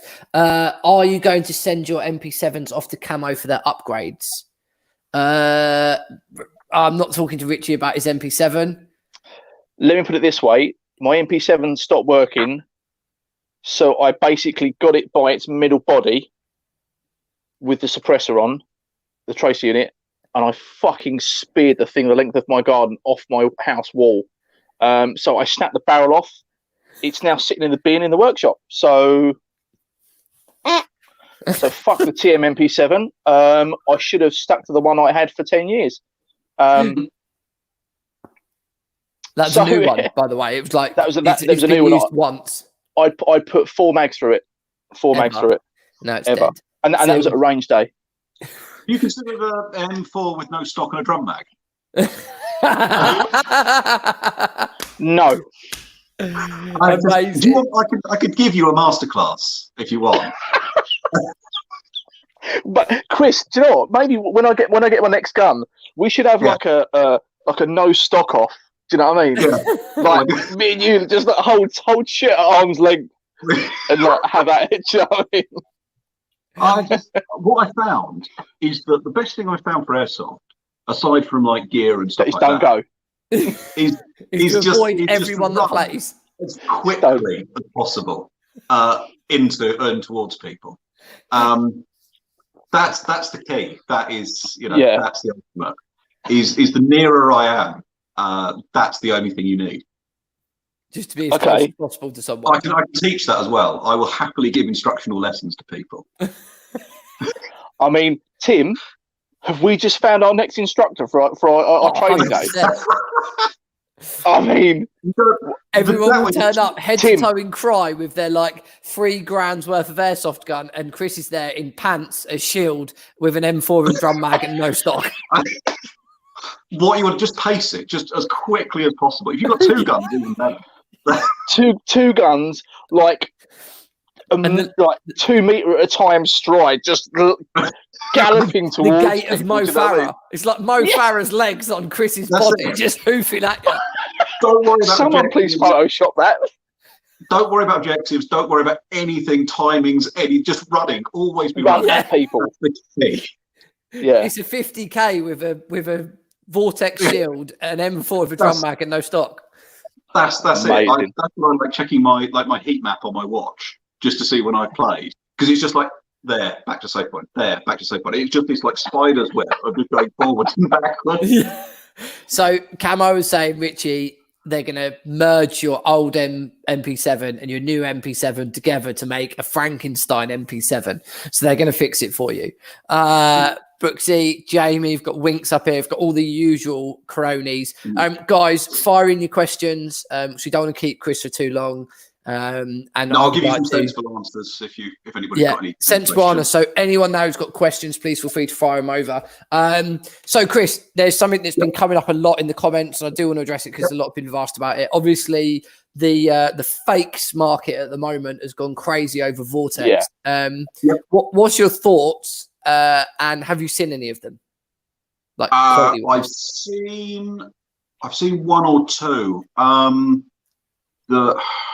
The 1 or 2, I've seen a couple of them. Their quality seems to be pretty poor. When you say seen them, is that sent to you, or just you've actually physically handled them? Oh no! I had one sent in for a warranty. And it wasn't me, by the way. It wasn't me. It wasn't me. No, I had one sent in for a warranty. It's gone to Vortex now.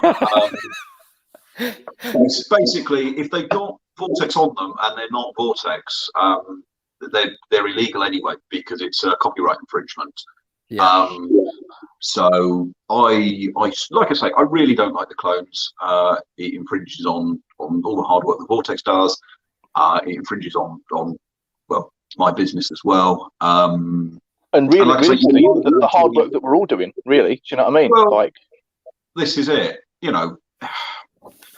I've got with churned out Chinese red dots, fine. But it's when they're pretending to be something else. That's when I take umbrage with it. So obviously a bit of warning, obviously, like to people out there, like if they try and send you a UH1 off of Wish, you can tell the difference. I can tell the difference when we just send it on to Vortex. So and it won't be hard to look inside and go, that's definitely not Vortex. You open up and there's a little man in there going, Ding, ding, ding, ding, bong, zeroed.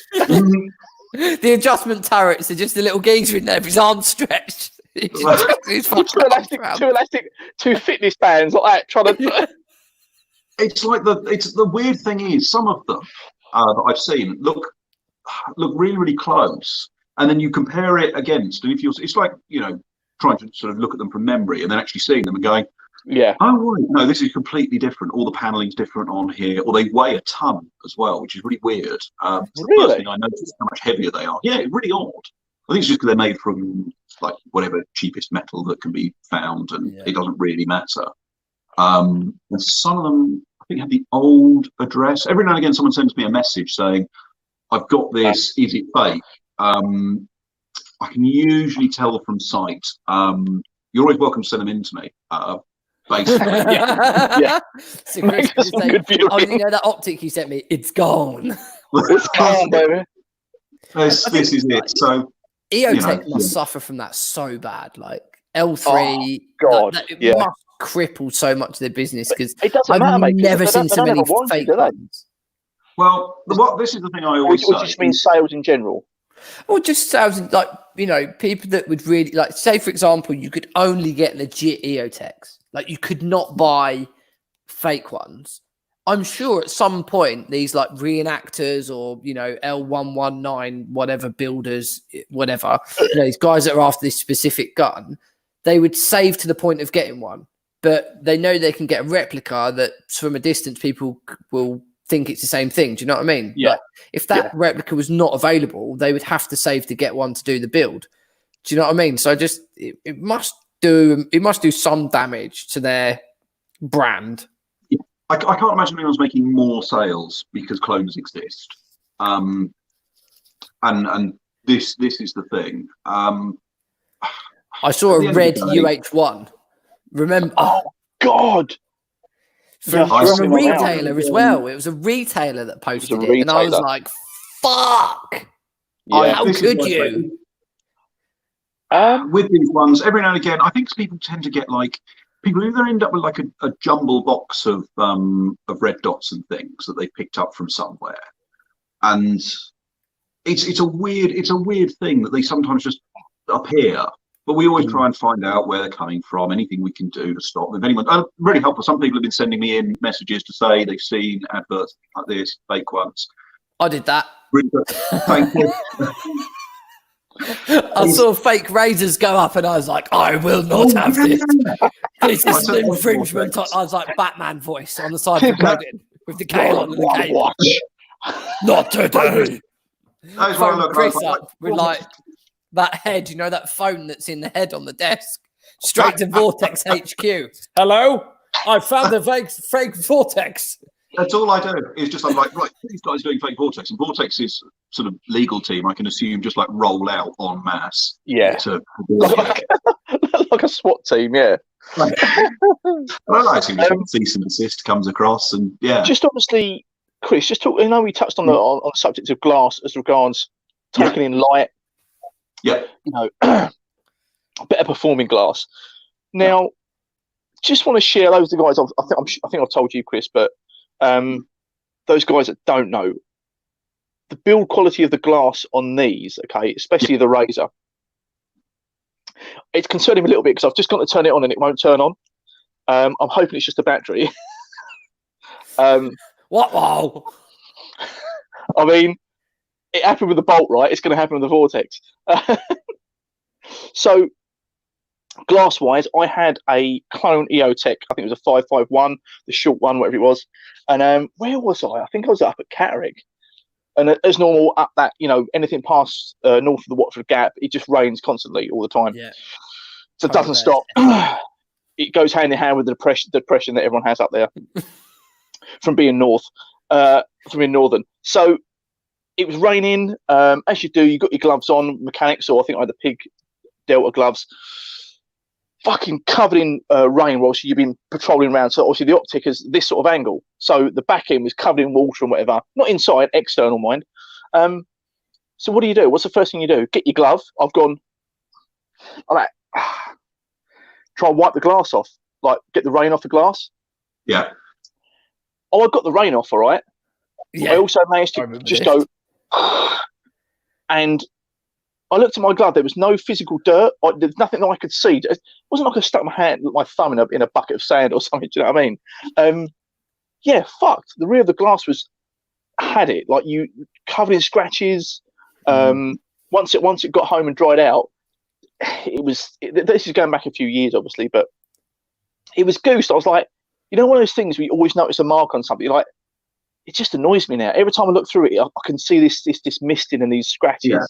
I can happily say I've done that on this without even thinking about it. You know, it's like you just quickly. You go t-shirt stuff, and you just sit there and tidy.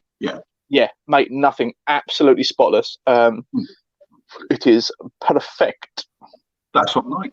You can also see how good the glass is, because when you look through the fake optics, they're normally really dark. So trying to do that with Richie is almost like looking through sunglasses. Yeah, you can see like there's no color drop there at all.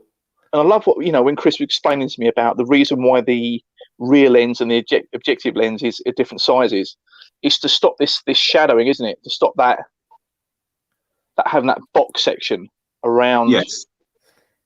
And also with these, there's no there's no front light escape from it, because of the way the prism works internally, which is really, really cool. It's deliberate. Someone asked me how they did it. To the best of my understanding, it's just a clever use of holographics in the way that it kind of hangs internally in there. But it's really nice because they're an optic made for service, you don't have like this bright torch showing out the front to say, so it's another little clever thing that they've done. I mean, how many times have we seen that, Tim? Like me and Tim have been out on night ops a lot, and you see like the guys have still got their optics whacked up on full from the daytime. They've not done that kit change from day to night. Yeah, and you can see it like fucking under nods. It's like a beacon. Do you know what I mean? Yeah, it's offensive. Well, you can even see it light their feet up. So if their gun's dangling, obviously it depends on what generation nods you've got and how sensitive they are and all that sort of thing. But if you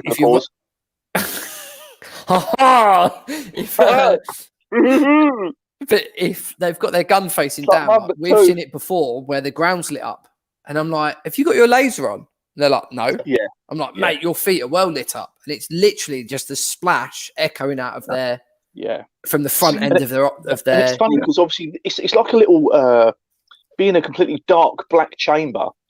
That light emitting diode that comes to the front, mate, like it just almost blooms the internal area here and almost like projects it out.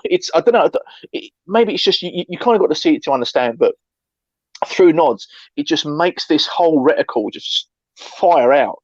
Do you know what I mean? And like Tim says, like I've seen it with people, guys will come around a corner and you won't just see the reticle, you'll see the whole shape of the front light where it's illuminating. So you can make out, like, and if you're clever and you've been doing the sport long enough under nods, once you see that box, you can almost make out which direction they're going. It's like a 3D image.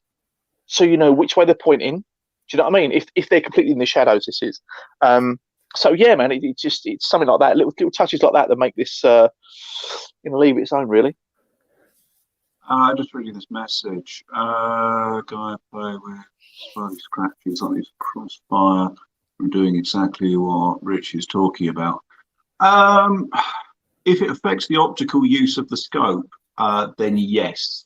The best thing I would say with this, when you're cleaning your optics, use a Vortex cleaning kit. Yeah, well, yeah. If you do not use your like, I'm not saying the guy has, but like the corner of a t-shirt or like your gritty cloth that you found or anything like that, try to avoid it because you're gonna put scratches in there. What if you use a Vortex t-shirt to clean it? As long as your Vortex t-shirt is clean before using it. If you use, they give you a little cloth with everything, so you just use that. Yeah. Vortex still. I mean, like I say, so is the glass on the UH1 different to the Crossfire? Coatings will be different on it. That fancy coating. So, I was going to say, because obviously I like Chris says, I don't advocate doing it, but I like I say, I did it just out of habit and just not thinking, just go wipe it. But I have to say, I had no again, no scratches, no marks, because I did it and I was like, "Fuck, you idiot!" Like waiting to look down and see what looks like a 12-inch vinyl, and it was absolutely fine. So, Pow. The Optics where we originally bought it, or directly to Vortex? Directly to me. Vortex Optics UK, Country Sports Wholesale is the company name. But yeah, send it to us. You don't have to put it back through the shop. I mean, if you drop it into the shop, all they're going to have to do is pay to send it back to me, which is, I always think, it's my job to sort these things out. So no, please send them straight back to me. There's a warranty form on our website, csw-online.co.uk. Down at the bottom, there's a little form. If you've got a printer, brilliant, please just fill that in. It's just basic information, return address, what you've got, what's wrong with it, details like that. If you don't have a printer, just handwritten note, but please put your return address on there. Every now and again, I get an Optic come back with no return address because you've spoken to me on the phone or someone dropped me an email or something like this. I've got no idea. So those Optics just go on my shelf until I can work out who it is. No, they just go on his shelf. That's it. His shelf's 3 miles long. I mean, failing that, if on the back of the warranty card, okay, if you look really, really closely, it's only about a millimeter in length and 0.5 of a millimeter wide, right? It's a tiny little horn, okay? If you blow it, right, that's your call to warranty. Chris has to ride in on a steed with his shield. He will swoop up your Vortex Optic, take it back for you. Really annoying that that's actually in my contract to do, and I do have to do it. He has to do it full character. No one's felt halfway through dinner, just halfway through singing "Happy Birthday" to his kids, and then he's like, "Fuck!" I just put my birthday cake back down, just knife and fork. I've got to go to Basingstoke. I'm sorry.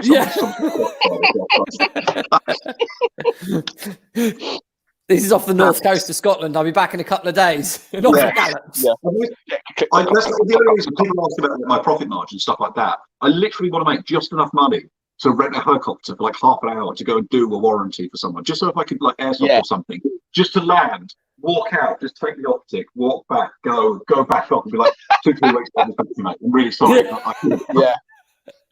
Amazing. I think I would love to see that. I'd love to see Chris halfway through his dinner and go, "Darling,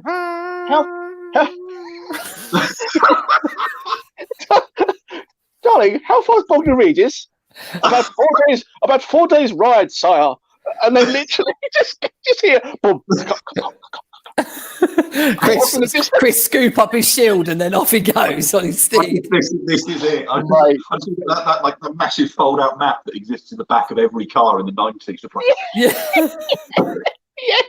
Just find all the B roads. I'm not paying that toll. That's why I always regret is when I have to come down and see you guys. And I'm looking, I was like, oh no, I've got to pay to go over this bridge, and I've got to pay to go back. And I look and just wait. I'm just like, please, if anyone's got a warranty now, and they're going to blow the horn. Just if they can do it, because it's saving that toll stuff. Yeah, he's just waiting like that, listening. I'm just going to hang around a little bit, driving really, just in case I can make it back. Yeah, mate. That horn sounds like it's by the sea. That'll do. That'll do. I'll drop in and see those boys. There should be like. Do you remember like back in the days? I think it was in the newspapers. Used to get like 3-screen cartoon strip, just a three screens. Someone should make a little cartoon strip of Chris on his journeys, right? But it's just 3 screens big, and it just it documents his daily strife of a warranty claimer. Chris has been riding for 6 days and has not drunk or eaten since to come and collect your Spark AR. I just look and it's just like I'm with the quarantine on. I'm very sorry. It's all right, Captain Vortex. No, I'm allowed to pass. I've got a warranty. I've got to go pick up. Sorry, sir. Sorry, my lord. I'm sorry. And he literally, as he passes, just reaches back of his horse into like a Hessian sack, pulls out a handful of wheat. So carries on with his journey.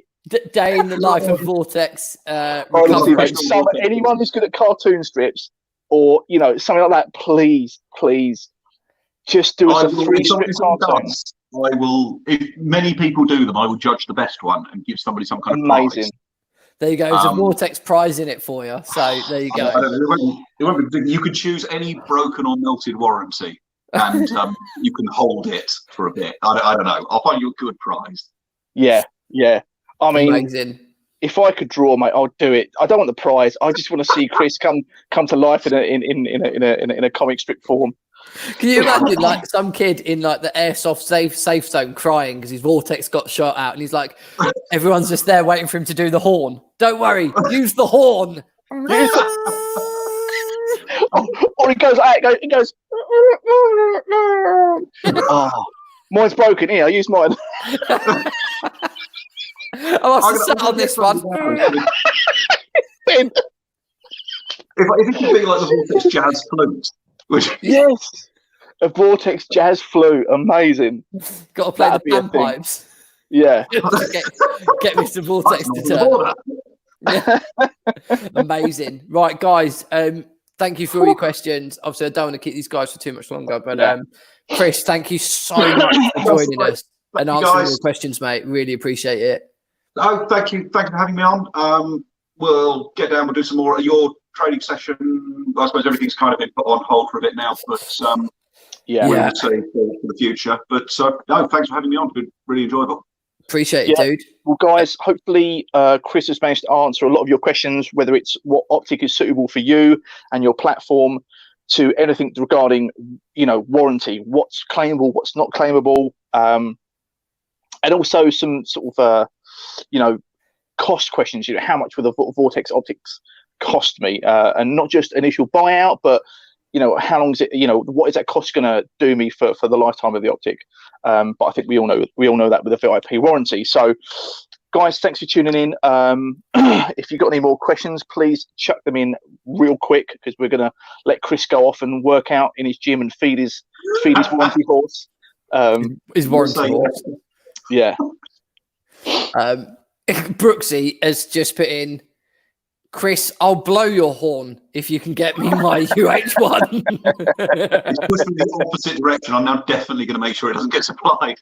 Yeah. Guys, 35 of you here. Just 2 quick notes, and then we'll call it. But patches are coming. Loads of people have been messaging me about them today. I don't know anything about them, but Richie's going to go get them. He's organised patches to be done. We said we would do more. It's taken us 2 years. I think there's 33 of them available. They're going to go online for sale. And then once they're done, they're done. We're not doing any more of them. And it'll probably be another 2 years before we do more again. So that's it. They are black and matte bronze. It's a colour combination that's not been done by anyone, which is why we've done it. And it looks super Gucci. So we'll have them up for sale through tack belts in the, I don't know, we say the next couple of days, but next couple of days. You'll see it all over the media. The only thing I would say, guys, if you want to get a patch from tack belts, like Tim says, we'll let you know when it goes live, but you must follow tack belts on Instagram. So when this goes live, not now, when it goes live, if you want a patch, message tack belts, but you have to follow him first, so your message doesn't go into the requested folder, in which case you won't see it, you won't get a patch. So we're just trying to help you guys to help yourselves. Yes, so keep an eye on the media. That's going out. Chris, people asking if you're going to come down to the Ruckus event, and whether you'll be down there. I think we've spoke about it briefly, but we will be putting an event on. Depends when it is. This year, I don't know. I've got loads of stuff that's been bumped back. I mean, we had things like the Northern Shooting Show was meant to be last week. That got cancelled. Bisley events that have been cancelled and moved. So if I can, absolutely yes, love to. If not, another future event, then yes, I will find some time to come down. If not, we'll make sure that Camo are there with some products. Camo guys, representation in your area. Yeah, so they'll hopefully be there. If not, we'll try and get Chris as well, which would be epic for you guys, and you can pick his brains. And you might even see him with his shield and M4 drum mag and no stock, because it is the ruckus, so do what you fucking like. Okay, guys, really enjoyed the live streams. People talking about the patches. I will give anybody you dislike COVID for a patch from the doctor. When and how and who do I need to blow to get one? Can I get one of those beast patches? I'll follow him, his kids, his mum. I'll follow him home if I need to. Trouble is, Winks worries me. He would. He would go to the end of the earth. Winks definitely would. Jolly Green JTAC said that we need to check our inboxes, and I'm going to check now to see what that's about. Right. Yes, we'll get onto that, mate. It is Chris's head on Mo Farah's body with an M4 with a drum mag and no stock. So that is exactly what you need to do. Thank you so much, Jolly Green JTAC. That's pretty much accurate to me. I love how excited Chris is in that picture as well. It's so good. So anyone that sees that picture, any girls, right, that watch that, that's what happens when your foundation doesn't match your tan, all right? Yeah. That you need to get your blend going, all right?